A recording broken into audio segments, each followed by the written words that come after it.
Yeah, it was my microphone last week, I think. So Dirty demons. I know. I think I got it. I think I got it this time. I think I like you. Yeah, how about that, man? Hey, God made flesh. Is there a comma right there? God, comma, made flesh. I don't think so. It depends on what you're talking about. I think that's going to be my Advent series. God made flesh. Because I don't know. So if it's God created the world, then you could put a comma. If it's Jesus became flesh, or like God, like if it's an incarnation phrase, then there's no comma. Okay. Perfect. Thanks, buddy. Yeah. I'm going to close that and set my sights on 5 best. I'm putting together my fall series. Nice. I like that. Yeah. I'm following your advice. So once it comes to Advent, I'm going to hop back into the lectionary. Good. All right. Hold on 1 second. I gotta find my. Okay, there it is. I found it. Found your phone? Down my 5 best somewhere. All right. Whew. How are you doing, man? I'm really tired today.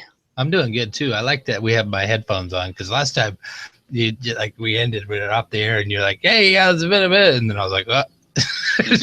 Just in case somebody was walking past, but we're good. It was definitely echoey. It was not a great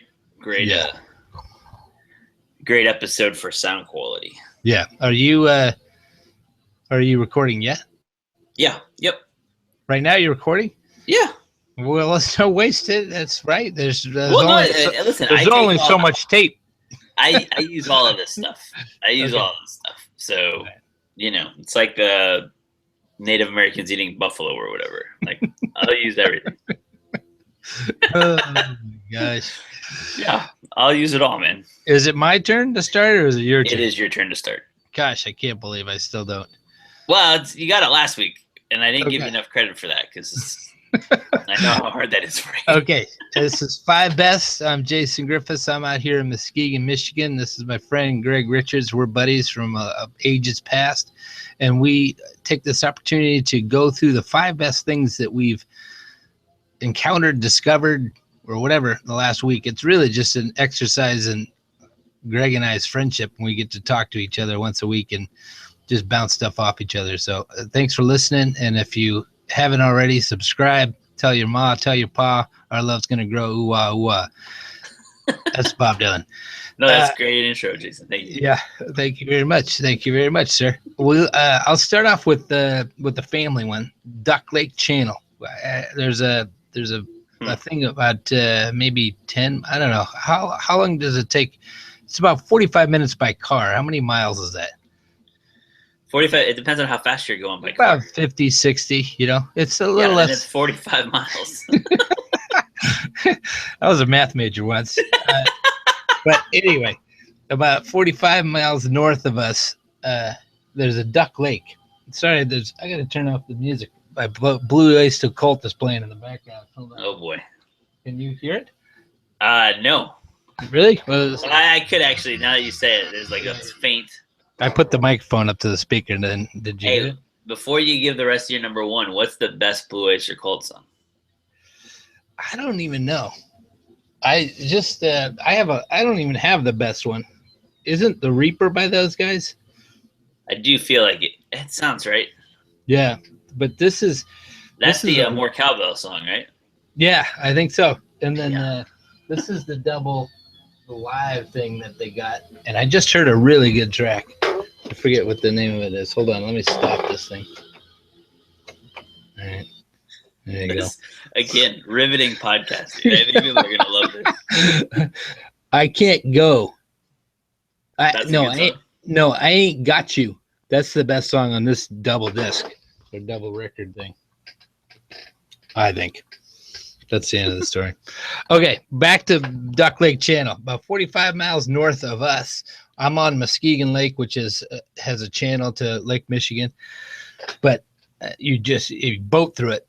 But there's a Duck Lake that's 45 miles north, and it has a channel that you can swim in. And I love those spots where God was, I don't know, like I think he was just showing off his design capability. And I love when us, like we as humans, discover them and don't trash them, and because a lot of a lot of if you go out west to California, Palm Springs, and all this stuff like that, they find these hot springs, and then they sanitize them. They dig them out, and then they put a pool in them, and they charge money to go in. And I don't want to be next to my grandparents, No, who would want that? Yeah, who would want that? But like, this is like it's whatever. It's unsullied. Yeah, maybe that's that's good. That's good. It's just beautiful. And there's a road. We haven't ruined it yet, right? Like we haven't ruined it, and it creates a new path every year. Because like I don't know what the heck it's always changing, because it freezes and thaws and stuff like that. So the Duck Lake Channel is never really the same, and the Duck Lake's small enough so it warms up quicker. So it's like it's about 10 degrees warmer than whatever Michigan is, and so it's a really nice thing. And so but you can go to different parts of the channel because it's flowing back and forth. And so you'll get these cool spells every once in a while, and then it'll be warm again. Like it's just, it's beautiful. It's beautiful. It's probably about 300 meters long. It's really long, and you can go under a bridge. And you guys have Barnabas Group up there? No, but I think I roughly know what it is. It's just it's a parachurch organization that hooks up pastors and makes prayer groups. These John 17. Cool. Yeah. I didn't know what that was. I was wrong. And so Bill is my Barnabas group leader, and he's the one. He said you can't go without the summer without going to Duck Lake Channel. And I took my family up there, and it did not disappoint. It was just beautiful. I love. Took some awesome pictures from up there too. Yeah, it was breathtaking. And it was overcast, so it kind of kept people away, but it was still warm, which is awesome. That's really, really cool. The part about being unsullied reminded me of one of my favorite Wendell Berry poems. Ooh. The Mad Farmer's Liberation. He has the line, be thankful for your ignorance, because what man has not encountered, he has not destroyed. Oof. Gosh, that sums it up right there. I don't know why I was talking the last 10 minutes. But it feels like that, right? Like that's exactly my point. I think that's my number one. It feels like nobody else has ever been there, which is kind of a cool feeling. Yeah. Except for you have a bridge and stuff, so it's obvious people have, but still. It's nice. Perfect. Yeah, that's an awesome. I love that. Hit me with your number one. My first one is this new HBO show called The Night Of. I don't know if you haven't seen this yet, right? No, but we had HBO for this last weekend, and I should have recorded that. But that's probably why they gave it to us. They tried to get you hooked on that show. Yeah. There are 2 episodes in. It's pretty straightforward premise.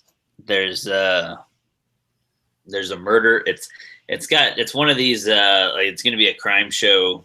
It's called The Night Of? The Night Of, yeah. Who's in it? John Turturro plays this like low-end lawyer. I love that guy. And then there's a bunch of people who you would recognize but aren't super famous yet. And that was actually what I was going to talk about. It's one of those. I just read an article yesterday. It's a show filled with that guy. Yeah. Like everybody on there is like, oh, that's that guy from. You just kind of can't place him. And John Turturro is kind of the captain of that guy, Yeah, he used to be that guy in everything, and now everybody kind of knows who he is. But yeah, and that show it's a little slow moving, and but it's like taking all these. It's like an HBO version of Law and Order almost. Like it's a little. Huh. It's a little better done. It's super impressive, and it's just piece by piece how this whole thing unfolds. And it's 2 episodes in. It's really it's filmed really cool. Like I don't know. I really like the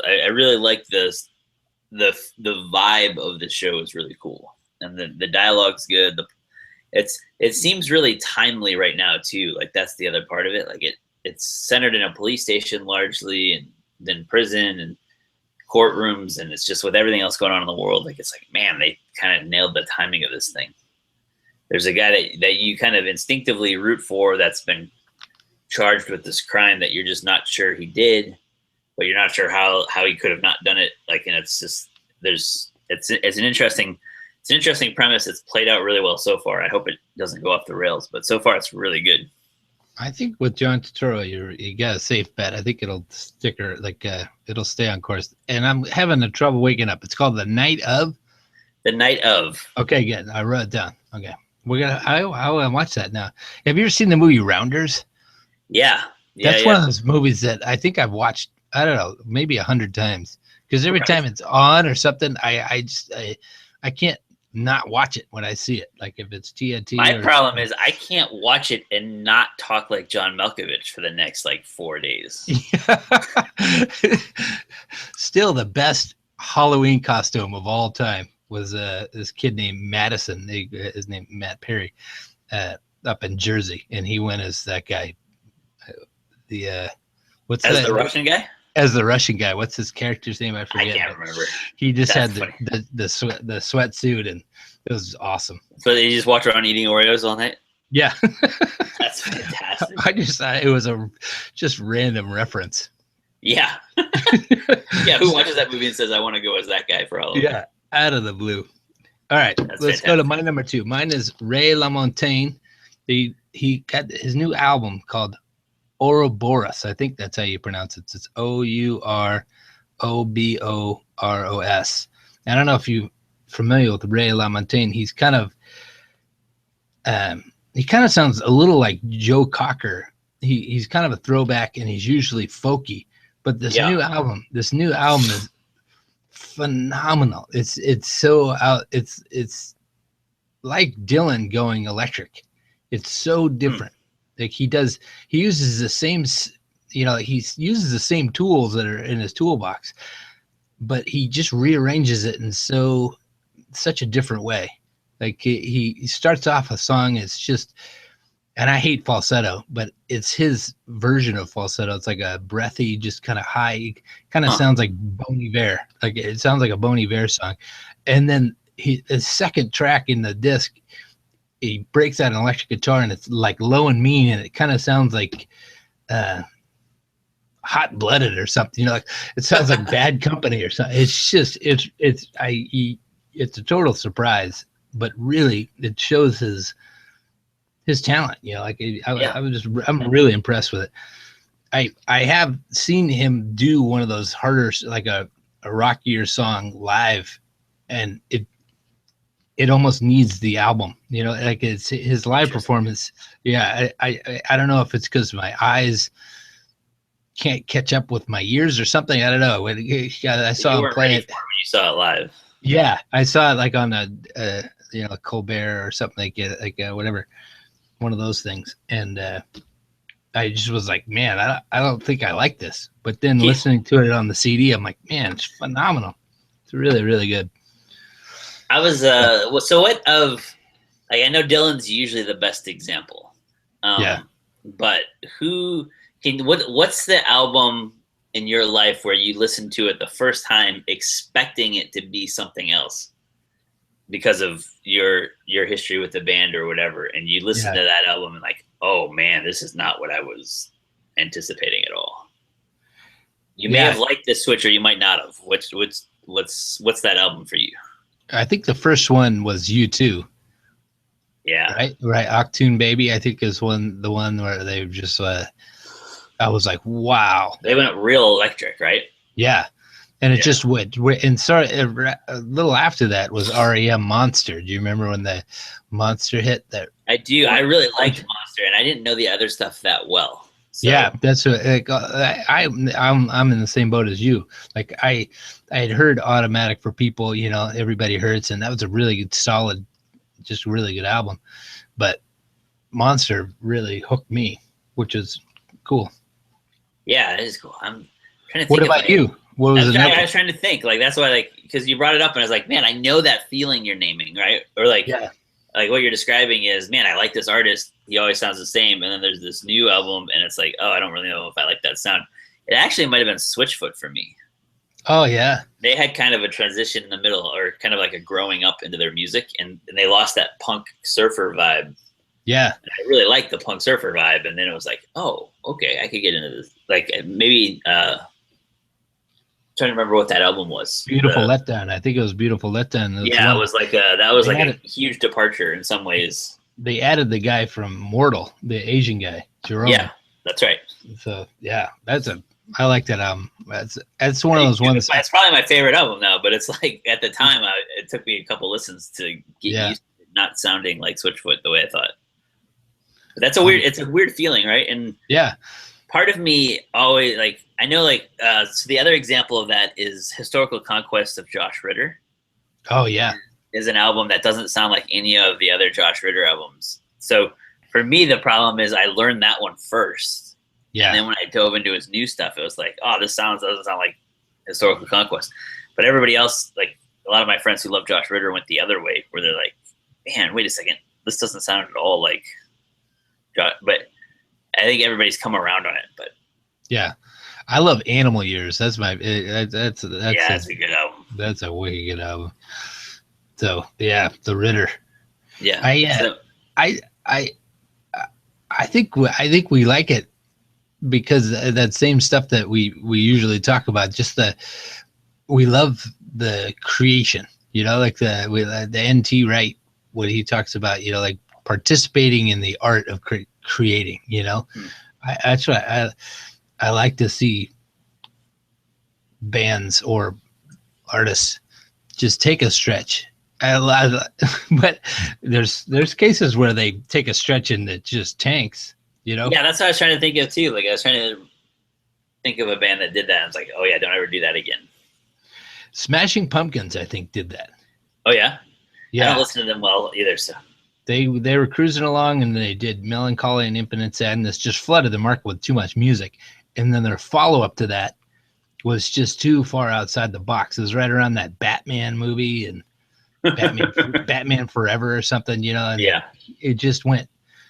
He went too like Nine Inch Nailsy, or like he went too technical, like not technical. What's the heck's the word? Techno. I don't know. No, it's industrial. I don't know. Whatever. Something like that. Yeah. I'm still waking up. All right. What's your number two? All right, my number two is a person. So my wife has been gone all like the last 2 weeks, and I was gone the 2 weeks before that on vacation, or almost 3 weeks. So it's been like just chaos in trying to keep everything in order in my own life with my kids and family and all that stuff. But it's also been chaos with work, just trying to get everything caught up and whatever. And so I was going to give a shout out to Ali Melancon. She shows up on these things every once in a while. Yeah, she does.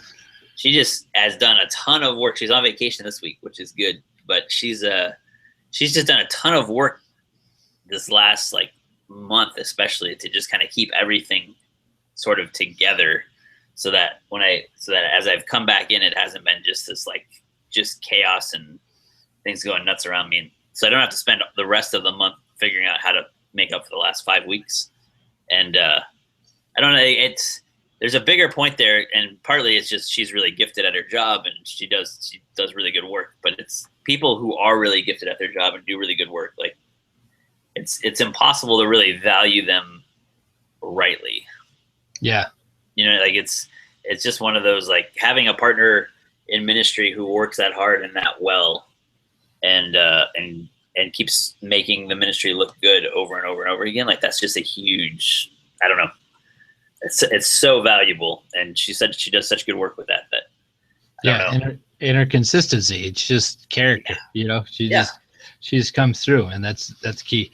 As you talked about her, I'm just thinking, man, we got to figure out a way for us all to hang out again. We got to figure out some kind of seminar or something. Something. I got maybe do a mission project together. I don't know. That'd be cool. Hey, we're all here, so. I know.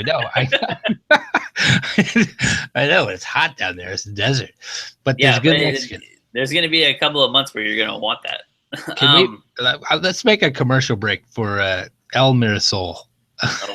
Okay, I want the sponsorship of El Mirasol. I don't know how that's going to happen, but man, you love that place. I love that place. Mole. So my least favorite thing about that place is it took me like an hour and a half to find it one night on your birthday. I don't know. We drove by it like 7 times. I don't know how we couldn't find it, but yeah, it's kind of set back from the road. I see that. I could see that. Yeah, you don't have to patronize me. There's no. I should have found it. I just didn't. Poco de todo. My wife and I are standing in the car yelling at each other because we can't find it. We get there, it's super pleasant. So that's right. That might be why I like it more. You know. That's funny. Oh my gosh. So how did you get to man? All right. How did we get to Elemental Soul? Well, you hijacked my number 2 to turn it into Elemental Soul. Because Ali Melancon, San Antonio, great food. You're right. That's right. That makes sense. That makes sense. But I'll bring it back to Ali Melancon because she's ridiculous. She deserves that. And you're right. Like, if the trick is to try and find out their love language and if their gifts. But Allie's isn't really anything. It's that I can't like. I don't even know. Maybe it's acts of service just because that's the way she expresses love. So how do you thank somebody that that's the hard part? That outserves Jesus, you know? It's crazy. She's my ridiculous. instinct is just to say super nice things about her, but then that always embarrasses her. So I figured if we do it on the podcast, then there's no way she'll be embarrassed by it. Yeah. Maybe you should just dig a hole in her backyard. Just say, man, you're awesome. Great job, Allie. How about you just keep digging? Yeah, that's not a bad idea. That's not a bad idea. I think we hit something there. Okay, my number 3 is I guess it's sermons that speak to the deliverer. You know, like like a lot of times I get fed by the God speaking through me. But sometimes the sermon just doesn't come. And I'm just like, what's going on? What's going on? This was happening this last Sunday. And then right at the last minute, like at 4 a.m, because I'd done all my homework, I'd done all my commentary reading, I'd done all my exegesis, like I just had set the stage for something good to show up, but nothing was showing up. At 4 a.m, it just hits me like a lightning bolt. And it was more of a message to me than probably my congregation. Who knows? And those are powerful moments. I just think they're cool. I think preaching professors and homiletics doctor students would say I maybe made a fatal error, or, I'm in sin or something. But I mean, I dismiss that completely because I don't care. I think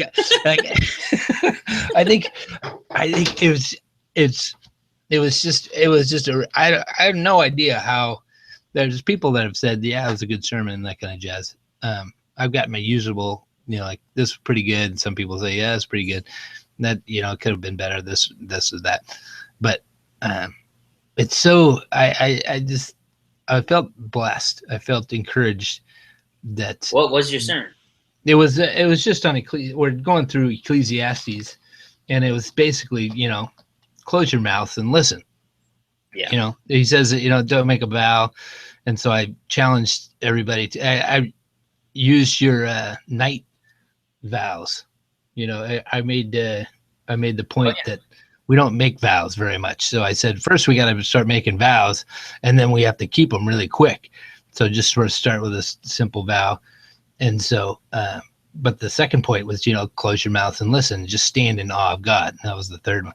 But the second one's the one that really ministered to me. And it actually spilled over because I do this Bible study with a deaf man named Stephen.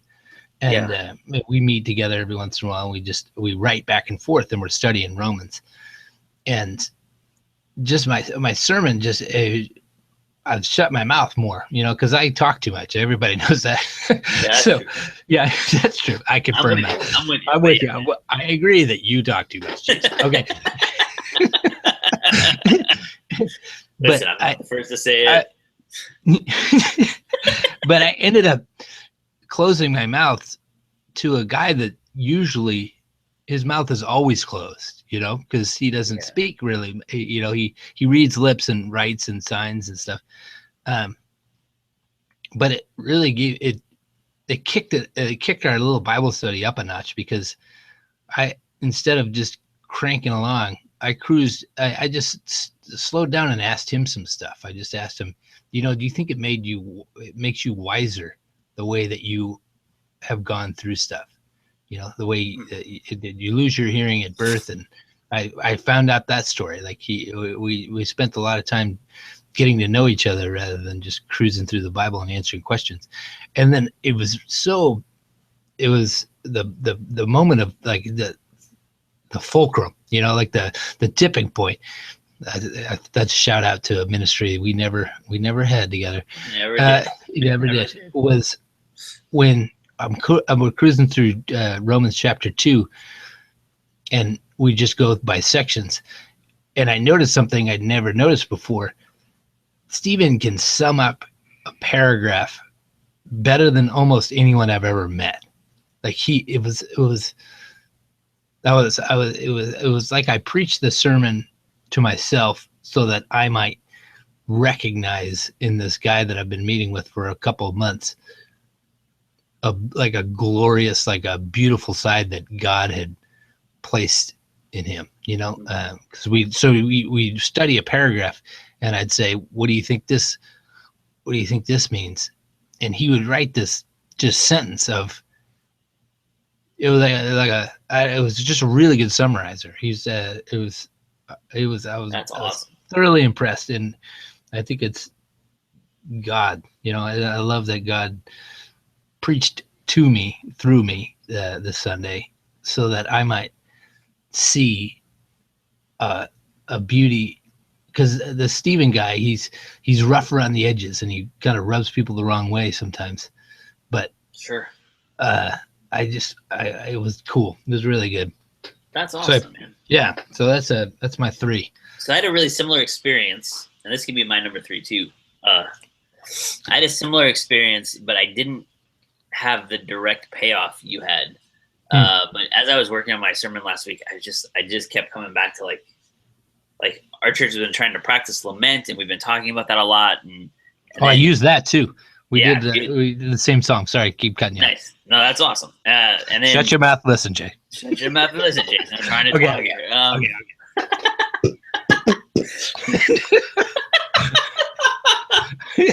I'm just kidding. But I've been working on trying to preach. I'm preaching through Colossians because that's in the lectionary, and it's not always in the lectionary. So I was like, oh, this is awesome. I'll use the next 2 months and knock out Colossians.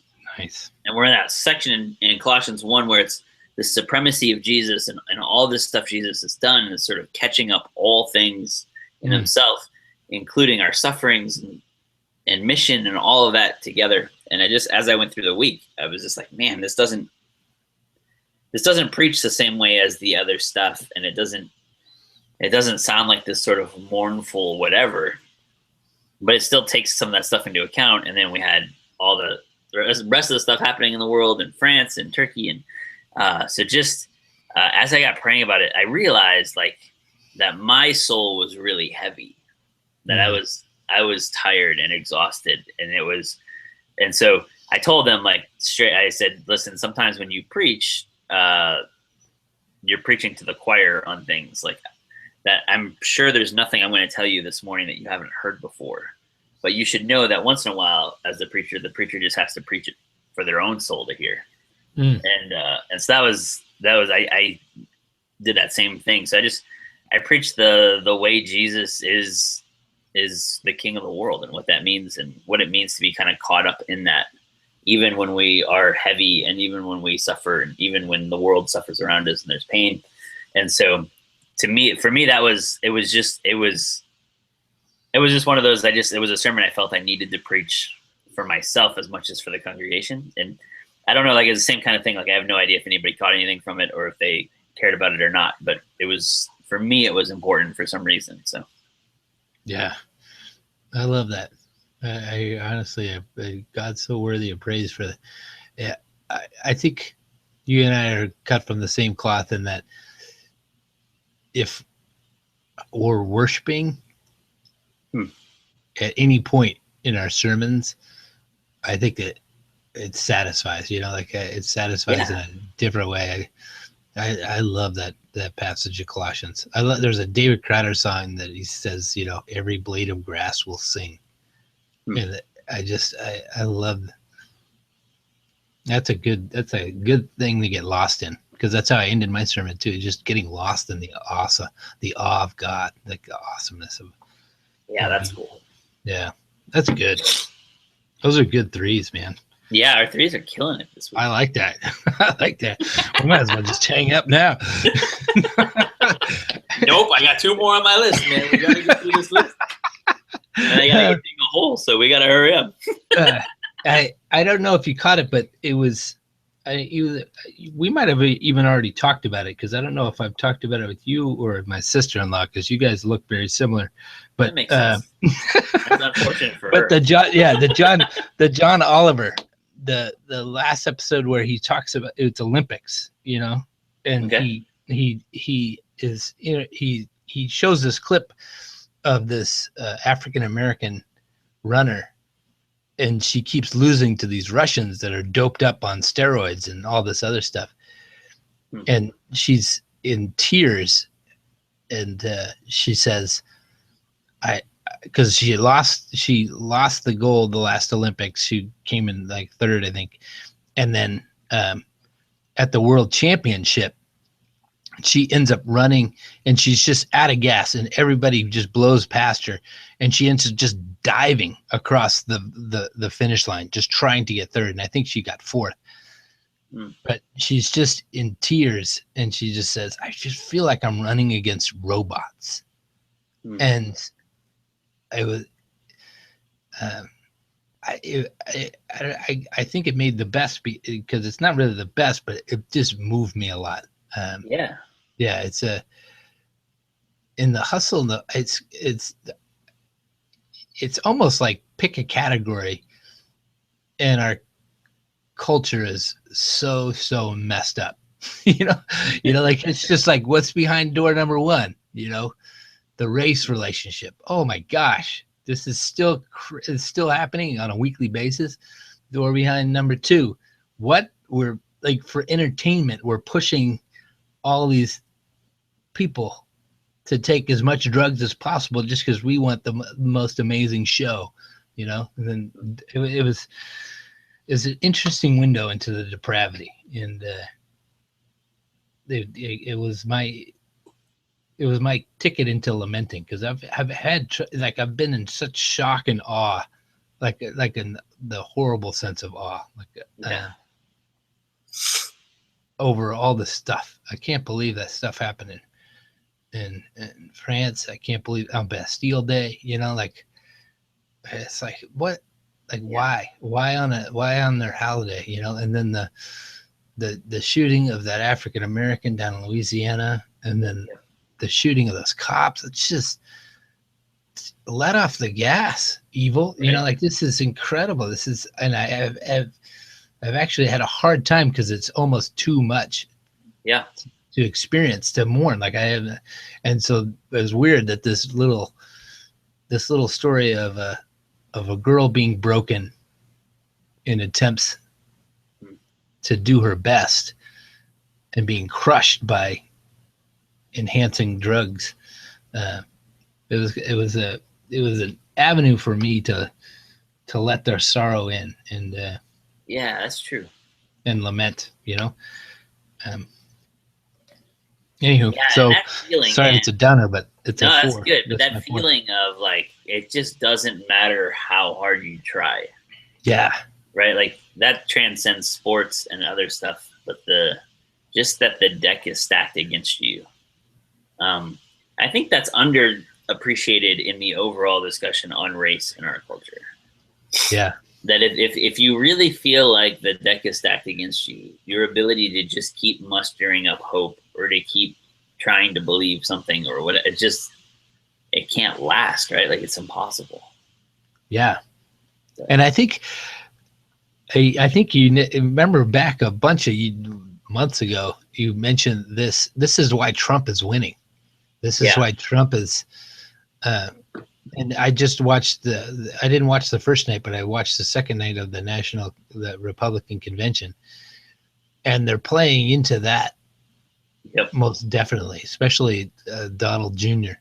That was his whole speech, like it was just when you feel like the weight of the world is crushing you, it's hard to go anywhere. So we want to stand up for those guys. That's kind of what Donald Jr. was saying. And I don't know. This is I don't want to open that can, but that's a mess. But yeah, but I think it's underappreciated and we need to look at it more. We need to pay attention to it. And well, I think it's keep going. Well, I'm curious what happens when an entire culture feels that way. Yeah, that's like I know there have been periods in my life where I feel that way, and I know other folks who have that all the way along. But I know that that's not new to our country. Like it's new. I guess it may be new to our lives, but it's not new in the U.S. But it's certainly not new in the rest of the world. But it's newer in the history of the world, because I think the way it's. Are you familiar with the idea of Horatio Alger novels, or the Horatio Alger myth? No. So he's the first guy who sort of wrote, and he wrote a bunch of these in like the 1800s. These rags to riches stories in the U.S. of like these people who started out super poor and then got really famous and made a ton of money and went on to huge success. Remind me of his name, Horatio Alger. Alger. Yeah, okay. I think that's right. Somebody can correct me if I mess that one up, but I'm pretty sure that's right. But I bring it up because it's uniquely written into the U.S. code that you don't have to stay where you are. And I think in the history of the world, that's an American invention, or a newer American invention. So we even retell stories. Like, this is one of the things, like if you rewatch, there's a bunch of these movies, but there's a Drew Barrymore movie where she plays Cinderella or something. And it's and it's like Enchanted or something like that. I don't know what it was. Yeah. I don't think it's that one, but but the whole premise of the movie is that Cinderella is this hidden away. She just desperately wants to be queen her whole life. Yeah. And it's like, I don't think historically that's remotely accurate. But I don't doubt that like when the peasants would see a king or a queen, they might think, I want to be a king. That would be cool. It's just the idea that could ever happen would never cross their mind. Right. Like, part of the problem when you're racing robots is the assumption that you could beat the robots. Yeah. Like, that's what makes it hurt so bad, right? So to have that, just to have the idea of winning placed in your head, and then have everything around you crush any chance you have of winning, that's the cruel that's the cruel twist that I think hurts in a way that just, if you knew you could never win when you were racing robots, it wouldn't matter that you were like. It wouldn't hurt, right? That's true. It hurts like extra because you think you might win. Yeah. And I think it's also interesting, as you're talking about this, just to think that we love to see ourselves as a little guy, even though. Right. Because the reason Trump is winning is because everybody that feels like the little guy is voting for him, even though he's the biggest big guy you've ever seen. Like, and also we're, America's still one of the biggest kids on the block. Oh yeah. But somehow there's been like this ethos that's been like trickled in that no, we're the little guy. We're the victims, right. I don't know. Yeah. So do with that what you will. No, that's a good one. There's plenty to cry about. Yeah, there's a lot there. Yeah. All right, my fourth one is totally off the board, different than that. But it's we celebrated my mom's birthday on Saturday. Awesome. Which is always fun, and but it was weird this year because, again, Abby and the boys are on a mission trip, so the girls and I hosted it, and I think my like, you get these sort of snippets as a parent where you see your kids doing stuff and realizing, all right, like they're getting they've acquired a certain level of skills and independence at this point that is like, I think as a parent of really young kids, you just don't know that that's ever going to happen. Like, it's just hard to convince yourself that someday they'll be able to make breakfast or set a table, or, you know, and it's one of those, it's that weird feeling of being proud and excited and also realizing, oh, this just means they're that much closer to not needing us anymore. Yeah. Which again is proud and exciting, but also kind of bittersweet as well. So, but my mom's birthday was one of those. We had a blast. We swam, we made brunch and all that kind of stuff, but it was really fun. It also made me appreciate how much my wife does when we do those kind of get-togethers, because I usually don't do any of that stuff. And then I greet people and hang out and talk a bunch, and then the food just magically appears. But it turns out that's not true. Somebody, i.e. my wife, always makes the food appear. It's like, oh, yeah. Lesson learned there. So that kind of ties into our last week. We're having some terrible service, but oh my gosh. it's my best. I always come back to reflect really poorly on me, I find. Yeah, I know. That brings me so much joy. That's just, I love you, man. That's awesome. You're so funny to the core. It drives me nuts. Oh, that's funny. That's good stuff. But yeah. So what was your fourth? My mom's birthday. Your mom's birthday. Watching my kids grow up and all that. Like, that's pretty cool. Yeah, that is cool. And I would say on the whole, like this entire couple of weeks has been really good, because I don't have the chance or the time to connect with my girls the same way that I have had with the boys. And so it's fun to have a week with just the three of us. And that's been fun. That's awesome. What's the one characteristic of your mom that you see in yourself that that's like your favorite?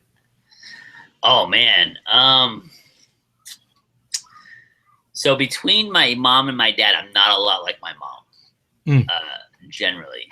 But I think my mom, so my mom and I both love like thrift sales, but we love like finding stuff for other people. Like, I think gift giving, maybe that's what I'm trying to get to. Like, my mom loves to give gifts, and I love to get gifts, but I also really love to give gifts.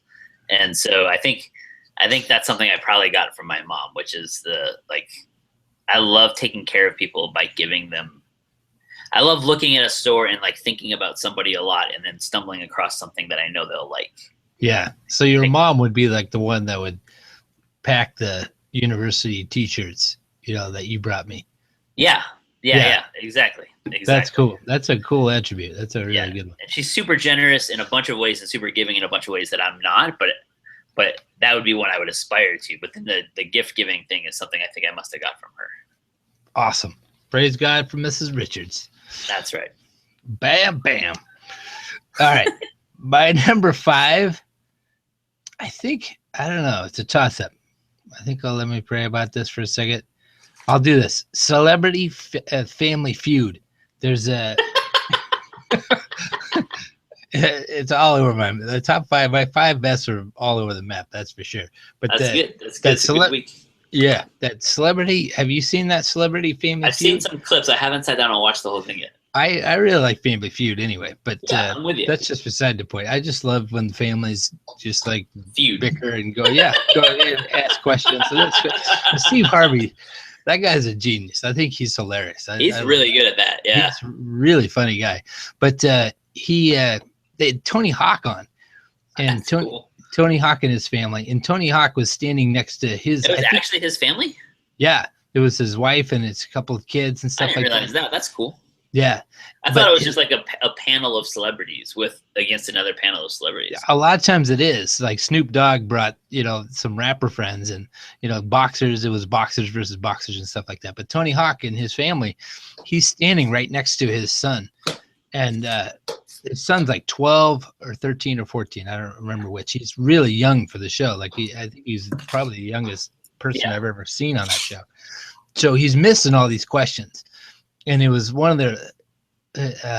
It was cool because it was one of their last questions. It was do or die kind of situation, and it was name different kinds of rays, like a different kind of ray or whatever, and as it was about to come around the bend, like it was, you could see out of the corner of the screen, there's somebody at the end of the row is giving an answer. Tony's whispering something in his son's ears, and I thought he was like gonna give him an answer. He was just gonna like, But then it came around, and Tony gave his answer, and it was up there, and then the son, he says, the only kind of ray that I can think of is a mathematical ray, as part of a whatever. Like a sphere or something. I don't know, as a circle or something. And so everybody in the room knows that's not up there because America's not that smart, they don't think that. But you could see in Tony's eyes, he's like, that's my kid, man.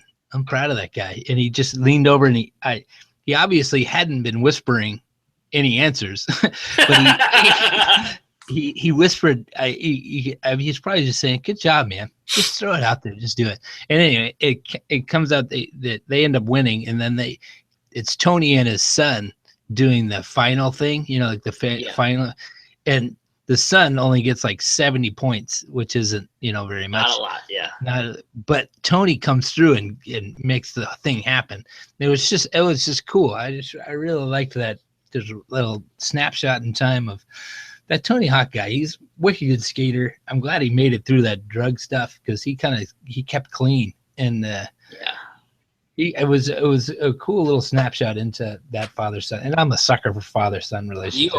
You are a sucker for that stuff. I'm in. Doing that every time, man. Every time. Almost every week. Okay, go. All right, my last one. We already did some serious ones. My last one is. Hey, have you ever seen? Let's go back to Family Feud. Have you ever seen Family Feud? Yeah. Okay, good. I just wanted to give it a little more time. I feel like we didn't give my 5 any time. Sorry, dude. Well, what did you want me to say? I'm glad you enjoyed it. That's awesome. I'm glad Tony Hawk's Family won. If you were to play a game show, which game show would you play? I could play almost any game show. I'd have no. I wouldn't. I probably wouldn't want to do Double Dare.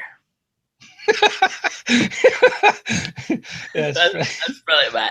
I don't think that show's on anymore, is it? No, I heard they're going to remake it. But going back in time, I would do Press Your Luck was a fun show. Do you remember that one? No money or no whammies, big money. Oh yeah. I like that one a lot. I love Jeopardy. Sports Jeopardy would be fun. My wife is like killer at Wheel of Fortune. I'm not as good at Wheel of Fortune as she is. Wheel of Fortune is a really good one. Family Feud would be a blast, though. That would be a lot of fun. That would be really get 5 or 6 of my family together and go play Family Feud would be awesome. That'd be good. Yeah, I don't know. Those are probably the big ones off the top of my head. I'm sure there's. Oh, you know what? I'm really great at the game Tribond. What? Yeah, this is a random. I'm really great at tying my shoe. Well, you asked which one I'd go on. I'm telling you, if somebody would make a version of the board game Tribond, I think I could win that thing. Okay, that's what about you? Which one you got? I think I'd go Family Feud or that. I like the one with the celebrities too. With now it's got Michael Stratham or whatever. They just they rebooted a bunch of these on Sunday night, but that one, the pyramid, I think. The $10,000 pyramid. Yeah, $100,000 pyramid. 100,000. Yeah, they updated it. I forget that. Yeah, I could do that. Any of the ones that were on when we were kids, I watched. I just wanted to give Game Time a little more time. Well, that's fair. You're not going to want to give any time to my 5th one. So. I promise. Okay, go. Get it. All right, so my 5th best is on the week of July 11th. So last week. 7-Eleven. That's my wife's birthday. Yeah. So the store 7-Eleven does all these specials during the week of 7-Eleven. You love 7-Eleven. They do. On 7-Eleven, they give away a Slurpee, which is Yeah. whatever, That's right? as close to the kingdom as possible. I didn't, yeah, but I didn't really. The veil is very thin right there. Very, very thin. But if you have their app on your phone, if you buy 7 Slurpees last week, you get 11 free ones. So I bought 7 free Slurpees last week, and now I have 11 free Slurpees. Well, 10 now because I used one of them. But so I have 10 free Slurpees until the end of August. So that's why I'm pretty excited about that. That's a lot of Slurpees. Why didn't you share that last week? Well, because I was in the middle of it. I didn't know if I was going to get all 7 or not, you know? You commie. I should have said it earlier. I know, you totally should have said it. That's a fatal flaw with this podcast. That's on me, man. I blew that. Yeah, that's a fatal flaw with our podcast, is sometimes it's just a little too late. Yeah. But hey, but also that's a shout out, 7-Eleven. If you want people to know about your stuff ahead of time, you can do that on the podcast. Yeah, and then also, I don't think I would want you eat 7 Slurpees. Well, I got kids. Yeah. Oh yeah, there you go. And I usually buy somebody else one too. Yeah. Okay. I share them. I don't drink all 7 of them. I don't even know if there's a 7-Eleven in Muskegon. Yeah, there may not be. That's a downside of Muskegon. That is a downside. We got West Coast though, and they make their own donuts. That's pretty impressive. That's pretty impressive. Gas station with donuts. Yeah, that's good. They make their own. Yeah, they have a bakery. That's crazy. And you have a Tim Hortons, so you don't really need to go anywhere else for donuts. Yeah, that's true. Tim Horton. Yeah. Crazy. All right, I think this one's kind of fizzling out, but that's all right. Listen, just because you don't like my 5th one, I think both of them. We should have rearranged. It was a Celebrity Jeopardy thing, and the only thing I saw from Celebrity Jeopardy was Snoop Dogg losing on a marijuana question, which I thought was hilarious. The Snoop Dogg question, that was hilarious. That was a really funny one. Because one of the things was like blank in the bag or something. Like, yeah. Boy. And he said horse. and he almost, it was the second to last question, and he almost didn't ask him the last question because he was so confused with that. He was like okay, and then he gives him the last question. It was really fantastic. Yeah, good job, Snoop. Crazy, man. All right, well that's our 5 best. Those 5 best. Yep, 5 best for July 20th, 2016. I'll talk to you later. Awesome, brother. Peace. All right, bye.